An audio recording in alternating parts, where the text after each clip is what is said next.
Hi, ഞാൻ doctor P Prathapan, വയോജന പഠന കേന്ദ്രത്തിൻ്റെ ഡയറക്ടറാണ്. ഇന്ന് സംസാരിക്കാൻ ഉദ്ദേശിക്കുന്നത് വയോജനങ്ങളുടെ അവകാശങ്ങളെക്കുറിച്ചാണ്.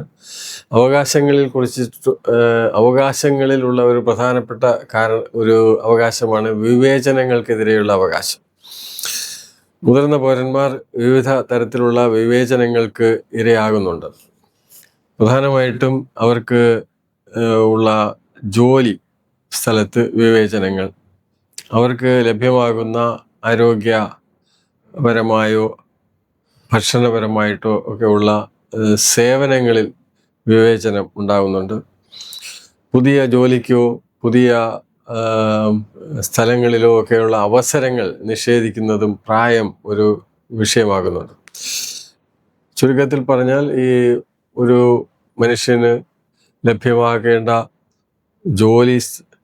ജോലി സുരക്ഷ, അയാൾക്ക് ലഭ്യമാകുന്ന സാമൂഹ്യ സേവനങ്ങൾ, അയാൾക്ക് ലഭ്യമാകേണ്ട അവസരങ്ങൾ കുടുംബത്തിനുള്ളിലും സമൂഹത്തിലും വിവിധ തരത്തിൽ പ്രായം കൂടിപ്പോയി എന്നുള്ള കാരണത്താൽ കഴിവുണ്ടെങ്കിലും അത് നിഷേധിക്കുന്ന അവസ്ഥയാണ് വിവേചനം എന്ന് പറയുന്നത്.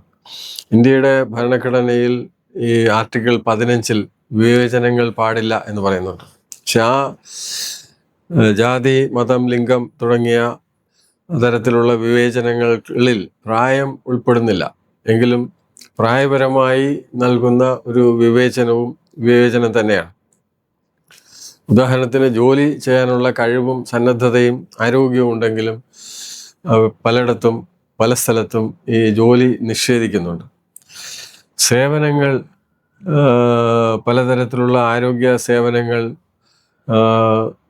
മരുന്നുകൾ, ചികിത്സകൾ, ഇതെല്ലാം പലരും മുതിർന്ന പ്രായം കൂടിപ്പോയി, ഇനി മരുന്നിൻ്റെ ആവശ്യമില്ല, ചികിത്സ ആവശ്യമില്ല എന്നുള്ള രീതിയിൽ ഈ സാമൂഹിക ആരോഗ്യ സേവനങ്ങൾ പലയിടത്തും നിഷേധിക്കപ്പെടുന്നുണ്ട്.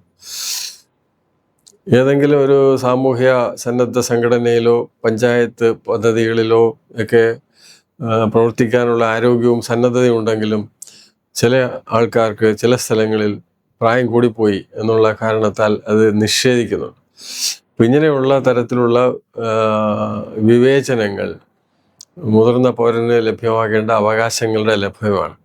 പ്രധാനമായിട്ടും ഇത് ഈ സേവനങ്ങൾ ലഭ്യമാക്കുന്നതിലും ജോലി ലഭ്യമാക്കുന്നതിനും അവസരങ്ങൾ നിഷേധിക്കുന്നതും ഒക്കെയാണ് ഉള്ള ഈ സ്ഥലങ്ങളിലാണ് വിവേചനങ്ങൾ പലപ്പോഴും നേരിടുന്നത്. Thank you.